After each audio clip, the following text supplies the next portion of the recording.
میں نے وہاں پہ تلاوت قرآن مجید بھی کی، اور جہاں کہیں موقع ملتا تھا میں نعت بھی پڑھتا تھا، اور یہ سفر ساتھ ساتھ ہی تھا۔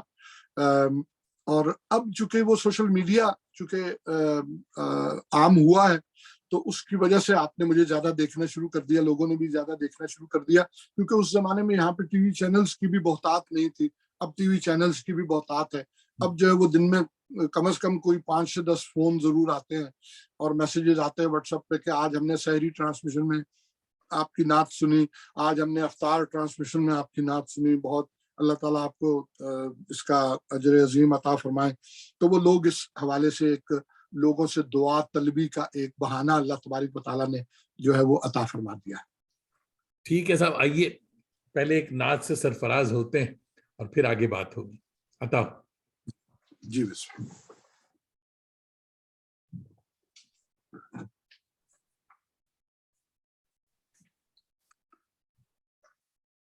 آپ کا صدقہ ہے دنیا،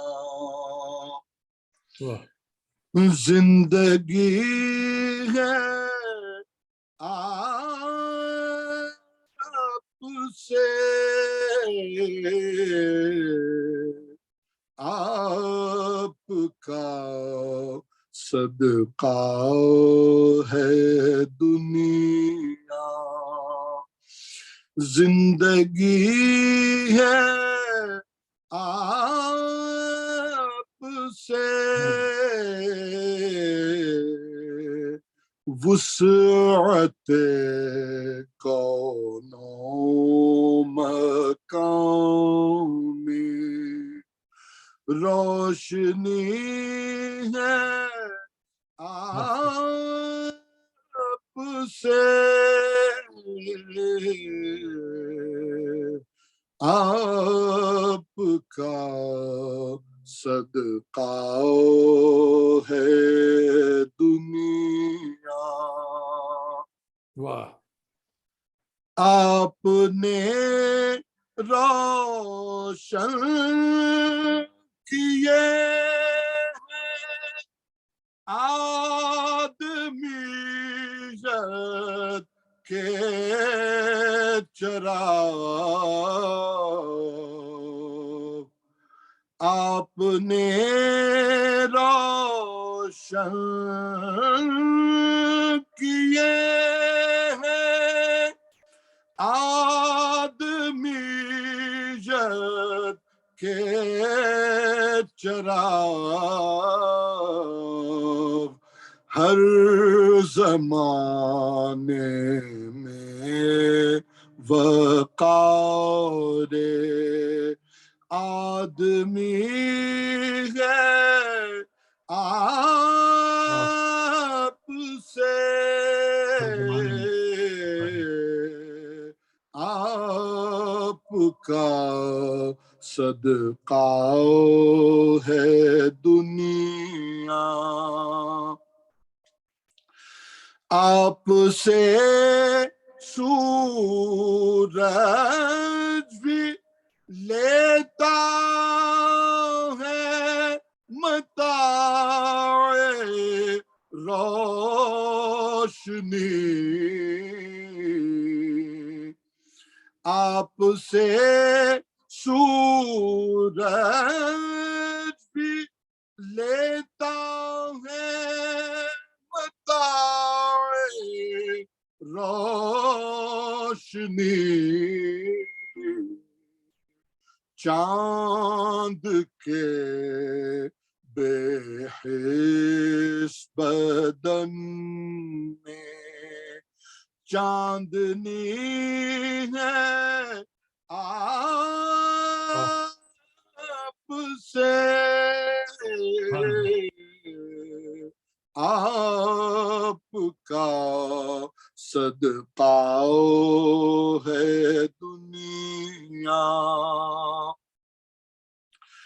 میرا حسن بندگی ہے آپ کی سیرت کا فیض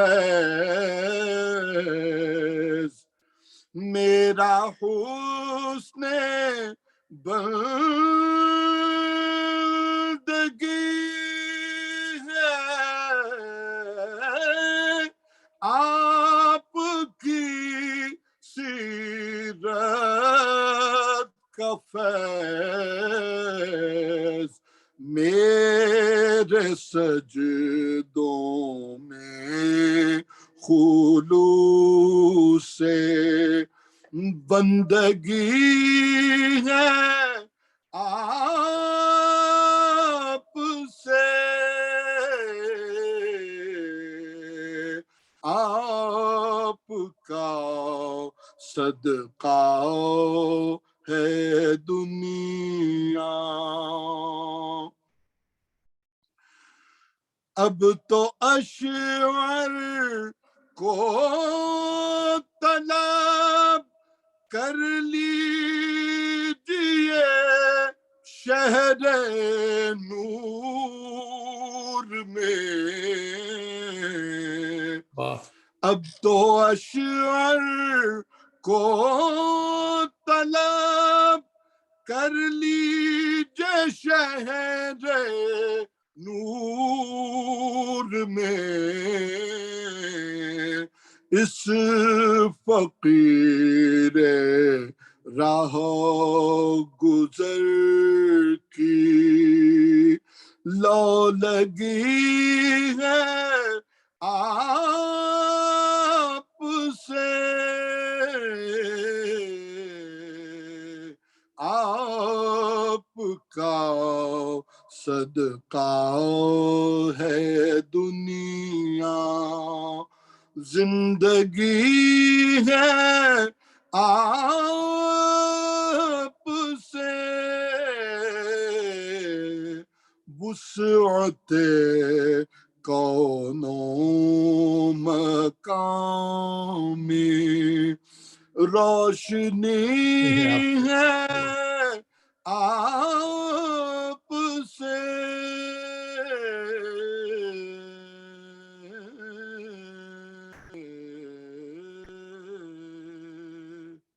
سبحان اللہ سبحان اللہ واہ واہ واہ کیا بات بڑی بات صاحب نعت گوئی جو ہے یہ ایک بہت ہی نازک فن ہے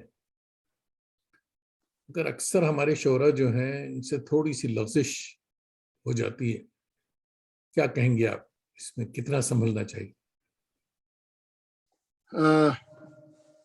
جاوید دانش صاحب آپ علم و دانش کی ایک مستند شخصیت ہیں اور یہ سوال آپ جیسی شخصیت ہی کر سکتی ہے اس معاملے کی نزاکت اور اس کی اہمیت کو جاننا اور سمجھنا بہت ضروری ہے بہت ضروری اس کی وجہ یہ ہے کہ میں اپنے بہت ہی محدود جو ہے علمی سطح کے اوپر اس بات کو آج تک سمجھ پایا ہوں اور میں نے اس کے اوپر بہت تفکر اور تدبر کرنے کی کوشش کی ہے کیونکہ سب سے پہلا نعت گو شاعر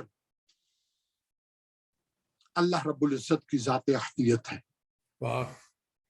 کہ اللہ تبارک و تعالیٰ نے جب وَالضُّحَىٰ وَاللَّيْلِ اِذَا سَجَا کہا یا ایہا المزمل قم اللیل الا قلیلا جب یہ آپ قرآن مجید کی جب میں ان آیات کی تلاوت کرتا ہوں تو بہت عرصے کے بعد مجھے قرأت کرتے ہوئے بہت عرصہ گزر گیا اور کم و بیش کوئی 1000 مرتبہ سے زیادہ قرآن مجید کا میں پورا دورہ کر چکا ہوں لیکن جب میں نے بچوں کو قرآن شریف کی تعلیم دینی شروع کی تو چونکہ میں پیچھے کھڑا ہوتا تھا اور وہ سامنے بیٹھے پڑھ رہے ہوتے تھے تو مجھے وہ موقع اللہ تبارک و تعالیٰ نے عطا فرمایا کہ میں نے اس نقطے پر غور کرنا شروع کیا کہ سب سے پہلی نعت جو ہے وہ تو اللہ رب العزت نے کہی ہے تو اللہ رب العزت نے نہ تو کہیں اپنے محبوب ختم مرتبہ صلی اللہ علیہ وآلہ وسلم کی ذات اقدس کو تو تڑاک کر کے مخاطب کیا ہے اور نہ ہی ایک سطحی طور پہ کوئی مثال دینے کی کوشش کی ہے جب بھی اس نے مخاطب کیا ہے تو رحمت للعالمین کہہ کے مخاطب کیا ہے اور یا ایہا المدثر کہہ کے مخاطب کیا ہے طٰہٰ کہہ کے مخاطب کیا ہے تو